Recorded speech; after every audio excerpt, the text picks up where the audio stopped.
오늘 말씀 제목은 예수께서 마지막으로 하신 일입니다.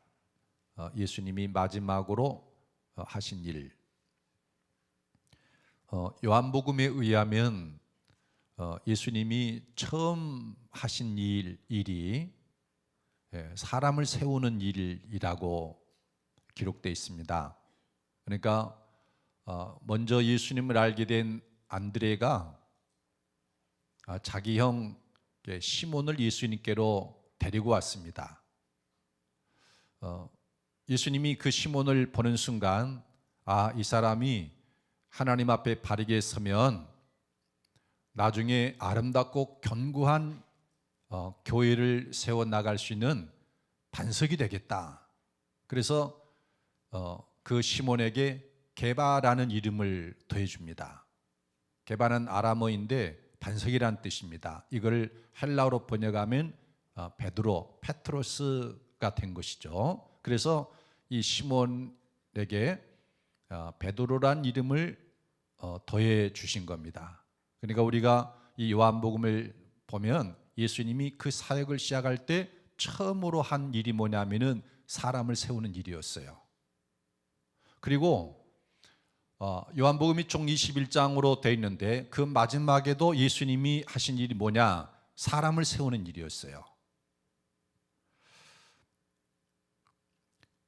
예수님이 반석이라는 이름의 뜻을 주기까지 하면서 하나님의 사람으로 세우고자 했던 그 베드로가 예수님을 모른다고 3번이나 부인을 했습니다. 그러니까 대제사장들과 군인들이 보낸 그 사람들이 예수님을 이제 붙잡아서 끌고 가고, 그리고 대제사장이 예수님을 신문하는데 베드로는 멀찍이 따라갔어요. 그래서 사람들과 함께 불을 쬐고 있는데 주변 사람들이 그러는 것입니다. 너도 저 나사렛 사람을 따르는 사람이었다. 나사렛 저 사람과 함께 하는 사람이었지 않느냐. 그러니까 나는 모른다고 예수님을 부인하는 거예요. 2번, 3번 너는 내 친척 말고라는 사람인데 네가 칼을 빼서 그 귀를 쳐서 떨어뜨렸지 않느냐. 내가 똑똑히 봤다. 그러니까 베드로가 나는 모른다고. 흔히 오리발 내민다고 그러지 않습니까? 나는 저 예수를 모르는 사람이다고 그렇게 예수님을 3번이나 부인했습니다. 그런데 오늘 본문의 말씀 요한복음 21장 15절에서 23절의 말씀을 보면은 부활하신 예수님이 그 베드로를 찾아와서 다시 회복시켜요. 실족한 이 베드로, 예수님을 모른다고 3번이나 부인하고 예수님이 붙잡힐 때 도망을 갔던 이 베드로를 예수님이 찾아오셨고 그 베드로를 세우시는 거예요. 그러니까 요한복음은 시작도 예수님이 사람을 세우는 일이었고, 그리고 마지막에 하신 일도 사람을 세운 일을 하시더라는 거예요. 이것은 마태복음, 마가복음, 누가복음, 그리고 오늘 우리가 읽고 있는 요한복음 이 4개의 복음서가 동일하게 증언하는 바예요. 마태복음 28장 16절 이하를 바라보면 11 제자가 갈릴리에 가서 예수께서 지시한 산에 이르러 예수를 배웠고 경배하나 아직도 의심하는 사람들이 있더라. 예수님이 세운 그 12제자 중에 가룟유다는 이미 실족해 버렸고 나머지 11명이 남았는데 예수님이 부활했다는 것을 의심을 하는 거예요. 예수께서 나와 말씀하여 이르시되 하늘과 땅의 모든 권세를 내게 주셨으니 그러므로 너희는 가서 모든 민족을 제자로 삼아 아버지와 아들과 성령의 이름으로 세례를 베풀고 내가 너희에게 분부한 모든 것을 가르쳐 지키게 하라. 볼지어다 내가 세상 끝날까지 너희와 항상 함께 있으리라 하시니라. 그러니까 예수님이 마지막으로 하신 일을 마태, 마가, 누가, 요한은 공통적으로 그 책의 마지막에 사람을 세우는 일을 하셨다라고 증언을 해요. 왜냐하면 사람이 견고히 서면, 사람이 하나님 앞에 바르게 서면 그 사람을 통해서 교회가 세워집니다. 여러분, 교회는 어떤 특정한 그런 사람들에 의해서 교회가 세워지는 거예요. 여기에 허벌판이었지만 부족하지만 하나님이 저를 보내니까 우리 복음과 성령 교회가 세워졌지 않습니까? 모든 교회는 그런 과정을 거쳐요. 세상을 구원하는 것은 예수님이 그의 몸인 교회를 통해서 행하시는 일이지만 그 교회가 세워지는 것은 사람을 통해서예요. 그래서 한 사람이 하나님 앞에 바르게 세워지면 그 교회에 거기에 견고하고 아름다운 교회가 세워지는 겁니다. 그런 까닭에 예수님은 사역을 시작할 때도 사람을 세우셨고, 그리고 부활하신 다음에 마지막으로 하신 일도 사람을 세우셨어요. 사람이 중요하다는 겁니다. 그러면 아름답고 견고한 교회를 세울 수 있는 사람은 어떤 사람일까요? 본문은 세 가지를 보여줍니다. 그 첫째는 예수님을 사랑하는 사람입니다. 예수님을 사랑하는 사람. 어떤 사람이 교회를 세우고 어떤 사람이 세상을 변화시키는 사람이 되는가? 그 첫째 조건은 예수님을 사랑하는 사람이다라는 겁니다. 베드로는 예수님을 모른다고 3번 부인했습니다.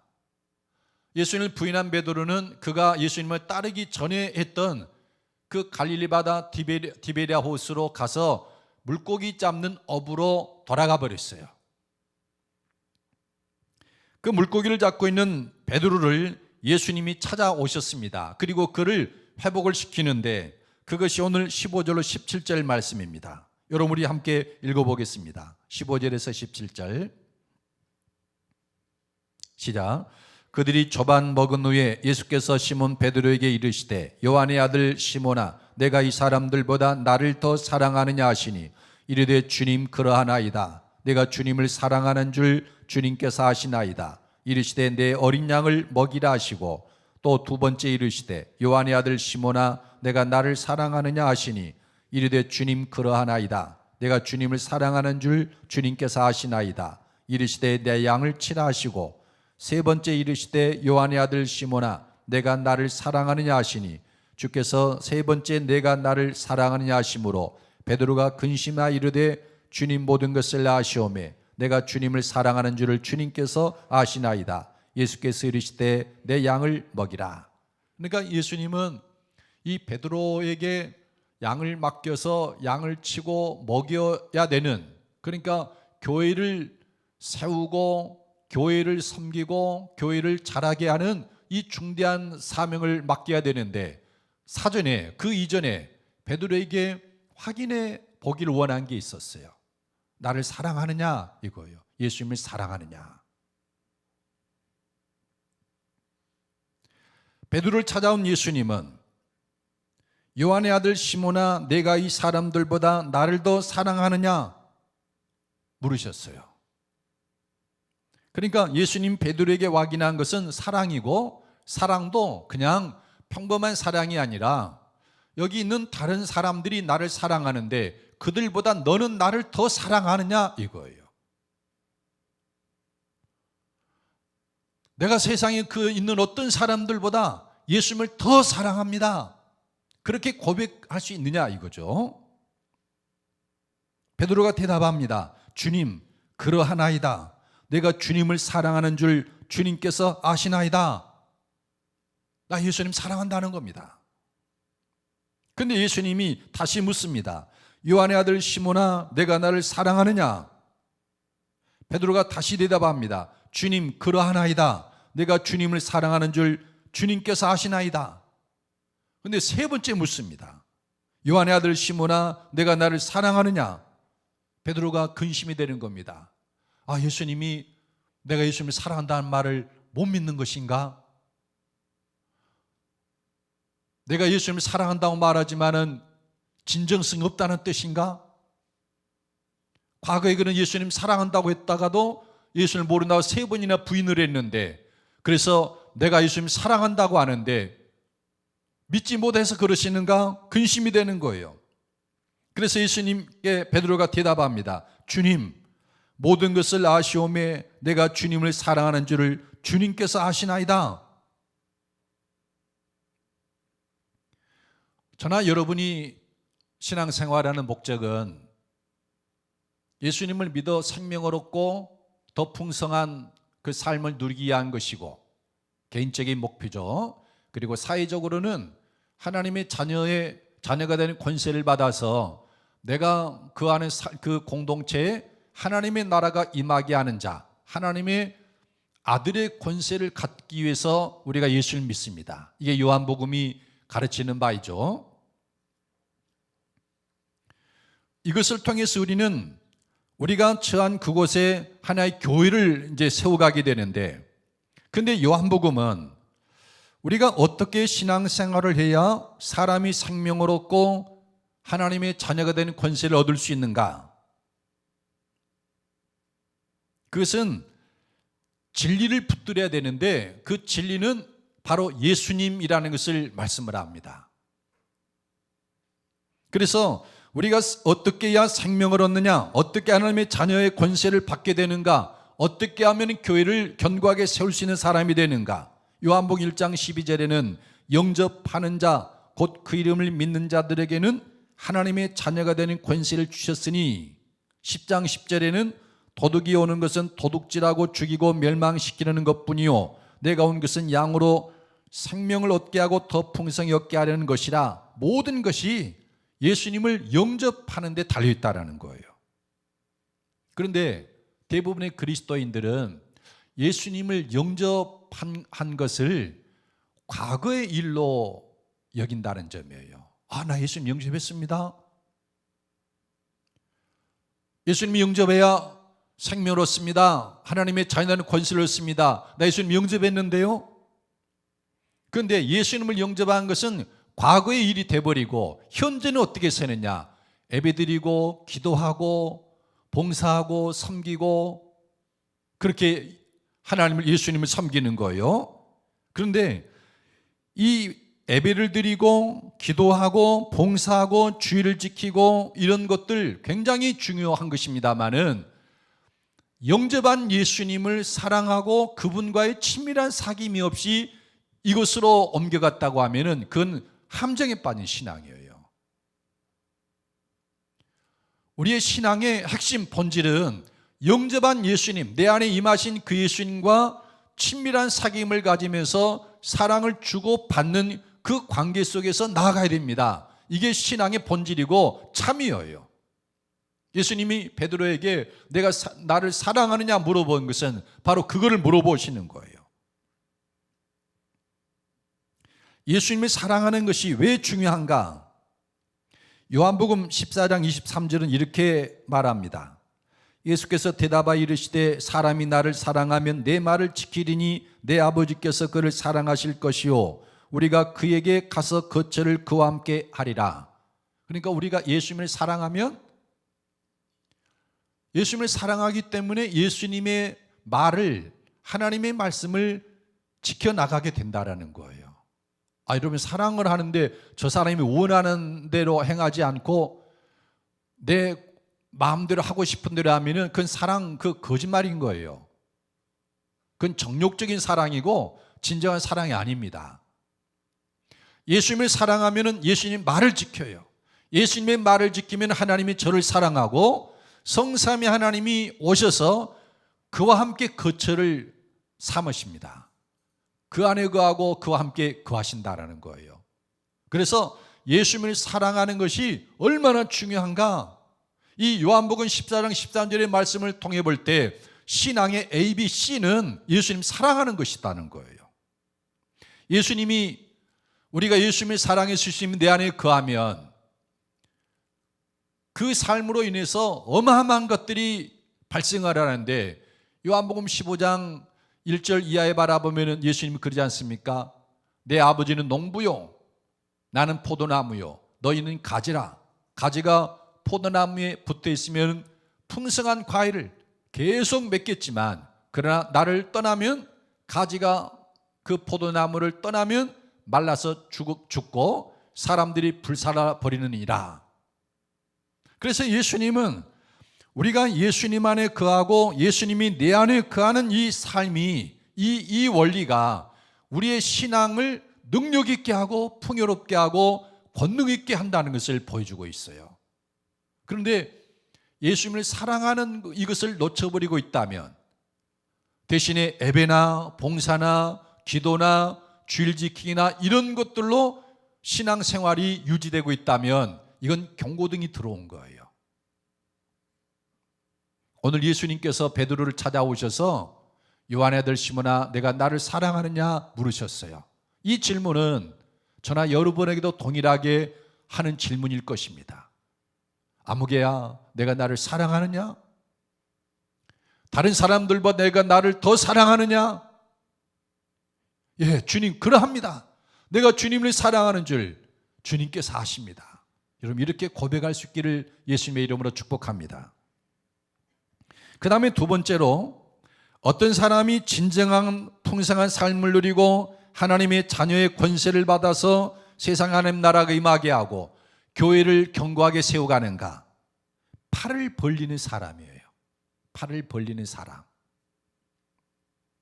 예수님은 베드로에게 나를 사랑하느냐 물어보신 다음에, 그리고 이 베드로에게 추후에 베드로의 신앙에 어떤 돌파가 이루어질 것을 말씀을 해요.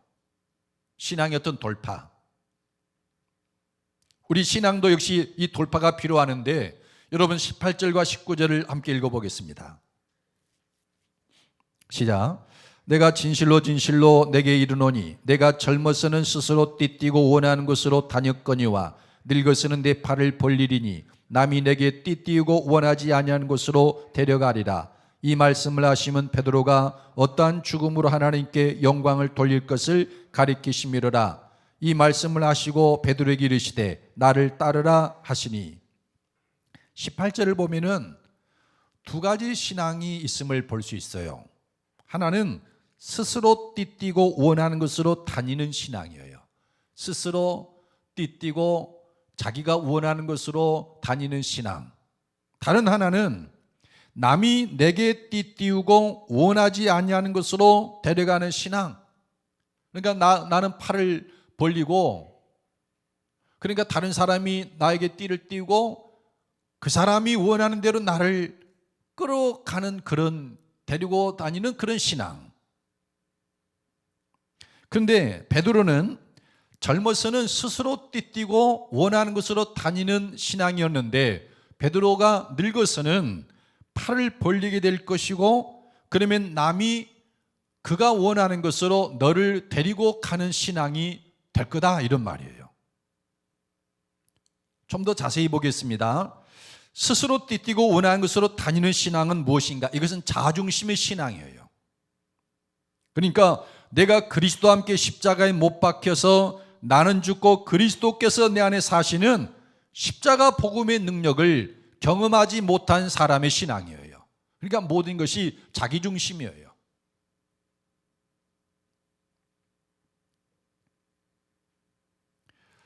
예수님이 예루살렘으로 올라가시면서 제자들에게 이런 말씀을 합니다. 내가 이제 예루살렘에 올라가노니 내가 대제사장들과 바리새인과 서기관들에게 잡혀서 고난을 받고 그 다음에 죽게 될 것인데 사흘 만에 다시 살아나리라.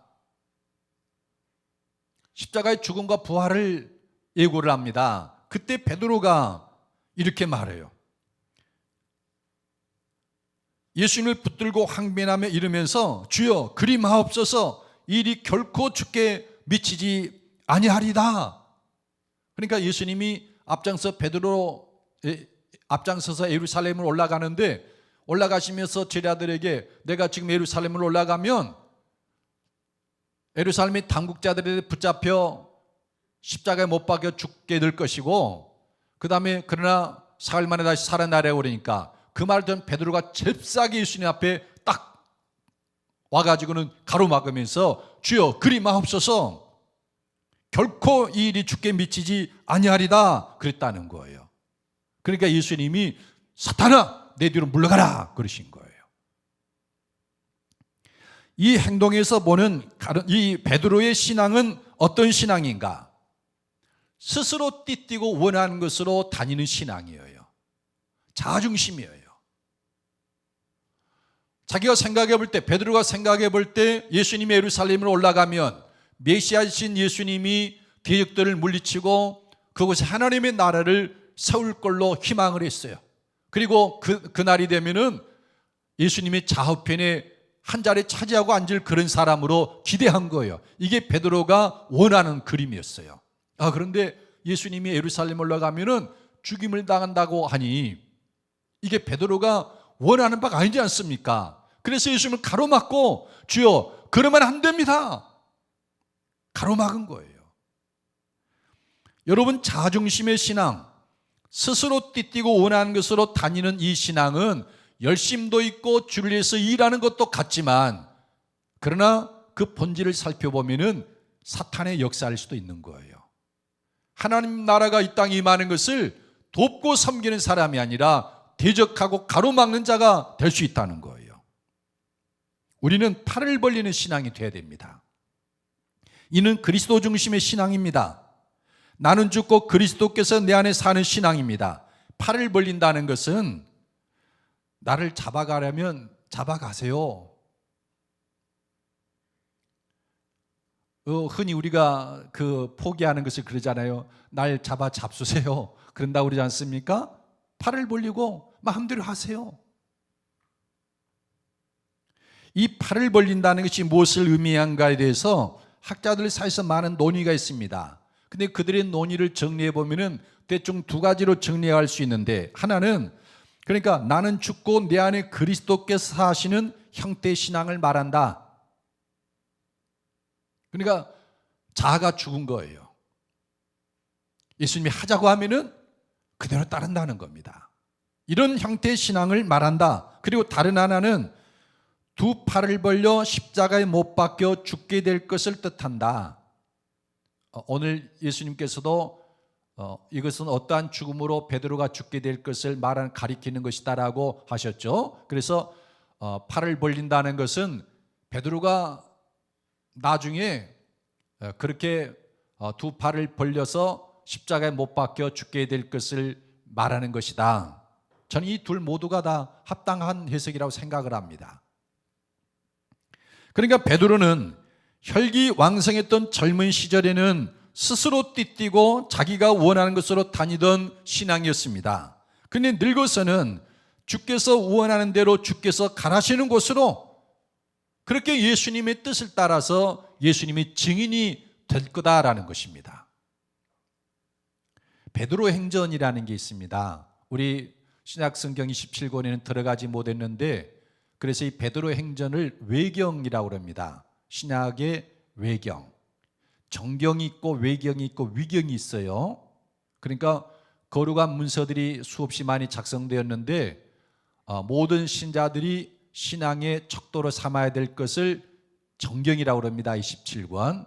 그 외에 참고해서 읽어볼 수 있는 그런 어떤 책 중에 외경이 있는데, 베드로 행전이라는 이 책에 베드로가 어떻게 죽게 되었는가를 이렇게 기록한 내용이 나와요. 로마 황제, 그 네로 황제 있죠. 폭군이 네로가 기독교를 박해하게 되었습니다. 그러니까 이 낭만주의이고 어떤 이상주의자였던 이 네로가 로마에다가 불을 질러버린 거예요. 그리고 다 불태우고 난 다음에 자기가 꿈꾸는 로마라는 도시를 새로 건설하고 싶어 했던 거예요. 그리고서는 화재의 책임을 기독교인들에게 돌려버린 겁니다. 이 그리스도인이라는 이들이 로마에 불을 질렀다. 그래가지고 그리스도인들을 대대적으로 박해를 했어요. 그때 로마에 베드로가 있었는데 신자들이 간곡히 권하는 겁니다. 잠깐만 피했다가 다시 오세요. 사도께서 돌아가시면 교회가 위험합니다. 너무나 간곡하게 부탁하니까 로마시를 벗어나서 나가고 있는데 맞은편에서 예수님이 자기 쪽으로 향해서 걸어오시는 거예요. 우리가 오래전에 로마를 방문한 적이 있었는데 그곳에는 그 거리를 한번 가본 적이 있었어요. 거기에 교회가 있는데 쿠어바디스라는 교회예요. 그 자리가 베드로가 자기를 향해 마주오는 예수님에게 쿠어바디스 도미네 외친 자리예요. 주여 어디로 가십니까? 그러니까 예수님이 그러셨어요. 나는 내가 버리고 나온 저 양떼들을 위해서 로마로 들어가서 십자가를 다시 져야 되겠다. 거기서 베드로가 거꾸러집니다. 그리고 주여 안 됩니다. 절대로 그래서는 안 됩니다. 똑같은 말을 했지만, 그리고 베드로는 로마로 돌아가서 순교를 하게 되었는데 십자가에서 거꾸로 매달려 죽은 거예요. 그 자리가 로마 바티칸에 있는 그 성 베드로 성당 바로 그 강단이에요. 그 자리에서 베드로가 순교당한 자리입니다. 그러니까 베드로는 오늘 이 18절의 말씀처럼 내가 진실로 진실로 내게 이르노니 내가 젊어서는 스스로 띠뛰고 원하는 곳으로 다녔거니와 늙어서는 내 팔을 벌리리니 남이 내게 띠띠우고 원하지 않은 곳으로 데려가리라. 그러니까 베드로는 하나님을 향해 팔을 벌린 사람이 되었어요. 예수님을 향해 팔을 벌린 사람. 그러니까 예수님이 베드로에게 띠를 띠우고 예수님이 원하는 대로 그를 데리고 다니면서 하나님의 일을 하게 만들어요. 그래서 로마 가톨릭의 교회 기초 반석은 베드로입니다. 그래서 얼마나 베드로를 위하는지 몰라요. 베드로가 이거다고 하면은 성경보다도 더 신뢰를 하는 거예요. 이건 큰 문제가 있는 것입니다만, 어떻든 이 베드로는 엄청난 교회를 세우는 일에 기초가 된 겁니다. 반석이 되었어요. 왜냐하면은 그는 하나님을 향해 팔을 벌린 사람이었어요. 젊어서는 스스로 띠뛰고 원하는 곳으로 다녔습니다. 그러나 늙어서는 하나님이 팔을 벌린 베드로를 띠를 띄어서 하나님이 원하시는 대로 그를 사용하시는 거예요. 여러분, 하나님의 나라는 이런 사람을 통해서 세워집니다. 견고한교회도 이런 사람을 통해서 세워져요.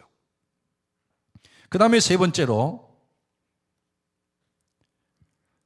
예수님을 따르는 신앙. 예수님은 베드로에게 나를 따르라 이렇게 말씀합니다. 여러분 19절로 23절 함께 읽어보십시다. 19절에서 23절입니다. 시작. 이 말씀을 하시면 베드로가 어떠한 죽음으로 하나님께 영광을 돌릴 것을 가리키시미로라. 이 말씀을 하시고 베드로에게 이르시되 나를 따르라 하시니 베드로가 돌이켜 예수께서 사랑하시는 그 제자가 따르는 것을 보니 그는 만찬석에서 예수의 품에 의지하여 주님, 주님을 파는 자가 누구오니까 묻던 자더라. 이에 베드로가 그를 보고 예수께 여짜오되 주님이 사람은 어떻게 되겠사옵나이까? 예수께서 이르시되 내가 올 때까지 그를 머물게 하고자 할지라도 내게 무슨 상관이냐? 너는 나를 따르라 하시더라. 이 말씀이 제자 형제들에게 나가서 그 제자는 죽지 아니하겠다 하였으나 예수의 말씀은 그가 죽지 않겠다 하신 것이 아니라 내가 올 때까지 그를 머물게 하고자 할지라도 내게 무슨 상관이 하신 것이러라. 이 방금 읽은 이 말씀에는 따르다라는 말이 3번 나옵니다.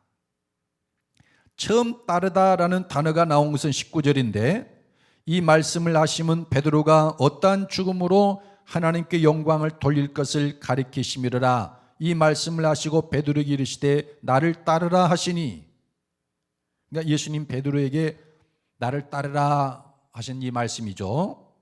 두 번째 따르다는 말은 20절에 나옵니다. 베드로가 돌이켜 예수께서 사랑하시는 그 제자가 따르는 것을 보니 그는 만찬석에서 예수의 품에 의지하여 주님을 파는 자가 누구오니까 묻던 자더라. 그러니까 예수님이 베드로에게 나를 따르라고 이렇게 명하실 때 이미 예수님을 따르는 다른 제자가 있더라라는 거예요. 그 다음에 셋째는 22절에 있는데 예수께서 이르시되 내가 올 때까지 그를 머물게 하고자 할지라도 내게 무슨 상관이냐? 너는 나를 따르라 하시더라. 그러니까 다른 사람이 어떻게 되든 예수님이 그 사람을 어떻게 대우하고 취급하든 너는 상관하지 말고 그냥 너는 나를 따르라. 이 말씀은 예수님을 따르는 것에 대해서 우리에게 3가지 교훈을 주고 있습니다. 그 첫째는 우리는 어디까지 예수님을 따라할 것인가? 십자가에 이르기까지 우리는 예수님을 따라야 됩니다. 그 말은 예수님을 따르는 데 있어서 한계가 없다 이런 말이죠. 예수님, 저는 여기까지 하겠습니다. 이 정도만 예수님을 섬기겠습니다. 딱 경계를 정하고 그 테두리 안에서만 예수님을 따르는 거예요. 그런데 우리가 예수님을 따름에 있어서는 십자가 이르기까지, 그러니까 자기의 모든 것을 잃어버린 데까지라도 따를 수 있어야 한다는 겁니다. 19절에 보면 이 말씀을 하시면 베드로가 어떠한 죽음으로 하나님께 영광을 돌릴 것을 가리키심이로라. 이 말씀을 하시고 베드로에게 이르시되 나를 따르라 하시니, 그러니까 예수님이 베드로에게 나를 따르라고 하실 때 이미 저 앞에는 십자가가 보이고 있는 거예요. 그 십자가가 있음을 보여주시면서 예수님은 나를 따르라, 그 말은 십자가에 못 박기까지도 너는 나를 따르라는 그런 명령이에요. 이전에 베드로는 예수님을 따르는 중에 나는 예수님을 알지 못한다라고 3번 부인했습니다. 예수님을 버리고 도망을 했습니다. 왜냐하면 저 앞에 십자가가 보이기 때문이에요.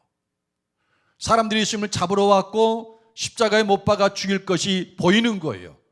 내가 예수님을 따르다가는 나도 십자가를 지게 될 것이 겁나고 두려운 겁니다. 그래서 나는 예수님을 모른다 부인하고 도망을 가버렸어요. 그런 실족한 베드로를 찾아온 예수님이, 부활하신 예수님이 내가 나를 사랑하느냐 물으시면서, 그리고 그가 앞으로 어떻게 죽게 될 것인가를 가르쳐주면서 너는 나를 따르라. 베드로는 예수님을 따릅니다. 십자가에 달려 죽는 한이 있어도 나는 예수님을 따르겠다. 이런 사람에 의해서 교회가 세워지고 세상은 하나님의 나라로 만들어가요. 그 다음에 따른다라는 말 속에 있는 두 번째 교훈은 예수님을 사랑하는 자가 예수님을 따른다라는 점입니다. 아까도 말씀드렸지만 베드로가 예수님께로부터 나를 따르라 이 명령을 받고서 보니까 어떤 사람이 예수님을 이미 자기 앞서서 따르고 있는 거예요. 예수님을. 그런데 이 사람이 누군가? 우리는 그 사람이 요한이라는 것을 대부분 다 알아요. 그런데 성경은 요한이라는 이름을 말하지 않아요. 20절에 보면 베드로가 돌이켜 예수께서 사랑하시는 그 제자가 따르는 것을 보니 그는 만찬석에서 예수의 품에 의지하여 주님 주님을 파는 자가 누구 오니까 묻던 자더라. 예수께서 사랑하시는 그 제자라고 그래요.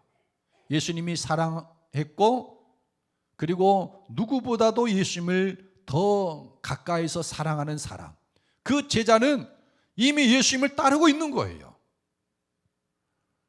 베드로가 예수님께로부터 나를 따르라는 명령을 받고 아직 거기에 대해서 결단하지 않고 있는 그 순간에도 이미 따르는 그 사람은 예수님을 사랑하는 사람이었어요. 예수님을 따르는 것과 예수님을 사랑하는 것은 깊은 관련이 있습니다. 그래서 저는 기도할 때마다 가장 먼저 하나님 사랑합니다, 예수님 사랑합니다, 그렇게 고백을 합니다. 그 이유는 예수님을 사랑할 때 예수님과의 인격적인 관계가 더 환기가 되고 돈독해지고 예수님이 나에게 임하는 것을 느껴요. 예수님이 내 안에 계시는 거. 예수님을 사랑하고 예수님이 나와 함께하고 그 예수님을 따르는 제자의 삶을 저는 원합니다. 그래서 기도할 때마다 제일 먼저 하나님 사랑합니다, 예수님 사랑합니다 고백을 합니다. 세상을 사랑하는 사람은 예수님을 따르는 게 굉장히 어려워요. 예수님 믿기는 하죠. 신앙생활도 하고. 그런데 예수님을 따르는 제자가 되었느냐? 원래 우리 지금은 그리스도인이라고 말을 하지만 초대교회에는 그리스도인이라는 말이 없었습니다. 대신 제자라고 불렸어요. 저 사람은 예수의 제자다. 그 말은 예수님을 따르는 자라는 뜻이에요. 예수님을 사랑하는 순서대로 예수님을 따릅니다. 예수님이 사랑하는 자, 예수님을 사랑하는 그 제자가 이미 베드로보다 앞서 따르고 있었고, 그 다음에 나를 따르라 말씀하기 전에 내가 너를 사랑하느냐 확인했던 베드로가 그 다음을 이을 거예요. 오늘날엔 누가 예수님을 따르는 진짜 제자가 될 수 있을까요? 사랑하는 자입니다. 그래서 예수님을 따르는 것은 예수님을 사랑하는 것과 깊은 관련이 있습니다. 그리고 마지막 세 번째로는 우리가 예수님을 따를 때 다른 사람은 상관 말고 예수님을 따라야 합니다. 예수님이 베드로에게 나를 따르라고 명하실 때 베드로의 눈에 들어온 사람이 있었습니다. 예수님이 가장 사랑하는 제자가 예수님을 따르고 있었어요. 그래서 베드로가 예수님께 묻습니다. 예수님, 저 사람 어떻게 됩니까? 22절에 예수께서 이르시되 내가 올 때까지 그를 머물게 하고자 할지라도 내게 무슨 상관이냐? 너는 나를 따르라 하시더라. 내가 그는 순교 않고 내가 올 때까지 그냥 살려둔다고 해도 네가 무슨 상관할 게 있느냐? 그런 거 상관하지 말고 내가 다른 제자에게, 나를 따른 다른 사람에게 어떻게 하든 어떻게 대화하든 너는 상관하지 말고 너는 그냥 나를 따르라라는 거예요. 충성하던 성도들이 종종 교회에서 실족합니다. 아마 여러분도 그런 것을 아실 거예요. 근데 대부분의 실족하는 이유가 다른 사람을 상관하기 때문에 그렇습니다. 왜 나도 충성하고 봉사하는데 저 사람은 나보다 더 대우해주고 나는 그렇지 않을까? 다른 사람을 상관하면 그 사람보다 주께서 나를 더 대우를 해주는 것 같아도 문제가 생겨요. 교만해집니다. 다른 사람보다 나를 더 덜 대우해 주는 것 같으면 시험에 들어서 실족을 해요.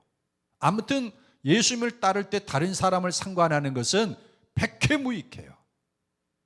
그래서 예수님이 그러시는 겁니다. 야, 내가 저 사람을 내가 다시 올 때까지 그냥 살아있게 둔다 할지라도 네가 왜 상관이냐? 그냥 너는 나를 따르라. 너와 나와의 1대1의 관계를 가지고 내가 나를 따르는 데 있어서 무엇이 잘못되어 있는지, 무엇이 잘하고 있는지 그걸 보면서 너 자신을 회복하고 나를 따르라. 말씀을 맺겠습니다. 여러분, 우리 스스로를 점검해 봅시다. 풍성한 삶을 누리는 것, 생명을 얻고 풍성한 삶을 누리는 것, 하나님의 자녀가 되는 권세를 받아서 내가 사는 공동체를 하는 나라가 되게 하는 것, 그리고 나아가서 견고한 교회를 세우는 교회 기초가 될 수 있는 사람, 그 사람은 예수님을 사랑하는 사람이에요. 예수님이 오늘 여러분에게 오셔서 물어보시면 어떻게 대답하시겠습니까? 나를 사랑하느냐? 다른 사람들보다 나를 더 사랑하느냐? 베드로처럼 대답할 수 있습니까? 주님, 그렇습니다. 내가 예수님을 사랑합니다. 주님이 그걸 아시잖아요. 여러분, 그렇게 대답할 수 있는 분들이 되기를 축복합니다. 스스로 띠뛰고 원하는 것으로 갑니까? 팔을 벌리고 주께서 띠뛰고 원하는 것으로 데려가는 그런 분이십니까? 남들이 볼 때는 쉽게 구분이 안 돼요. 근데 예수님 보실 때는 사탄과 제자로 판가름이 돼요. 스스로 띠뛰고 원하는 것으로 다니는 사람은 종종 사탄의 역할을 해요. 그런데 팔을 벌리고 주께서 띠를 띠고 원하는 것으로 데려가는 이런 신앙 형태를 가질 때 이 사람이 진정한 하나님의 사람이 될 수 있어요. 팔을 벌리셨습니까? 여러분이 예수님을 따르고 있습니까? 내가 예수님을 그냥 믿어줍니까? 선심 쓰듯이. 예수님을 안 믿으면 안 되니까 지옥에 갈 것 같으니까 난 예수님을 믿어요, 이런 정도입니까? 그런 참된 그리스도인은 예수님을 따르는 사람입니다. 예수님이 앞서시고 주님이 가시는 대로 그냥 따라가는 거예요. 이런 사람은 하나님의 영광을 봐요. 왜냐하면 내가 성취한 일을 보는 게 아니라 주께서 나를 통해서 성취한 일을 그걸 보니까 영광을 보게 됩니다. 오늘 예수님의 마지막 관심사는 사람을 세우는 것입니다. 이 사람이 하나님 보시기에 바르게 세워지면 교회가 세워지겠다. 그래서 예수님 마지막까지도 사람을 세우고 회복시키는 일을 하셨는데 오늘 그 예수님 여러분 만나시고 하나님 보시기에 합당한 그런 분들이 되기를 예수님의 이름으로 축복합니다.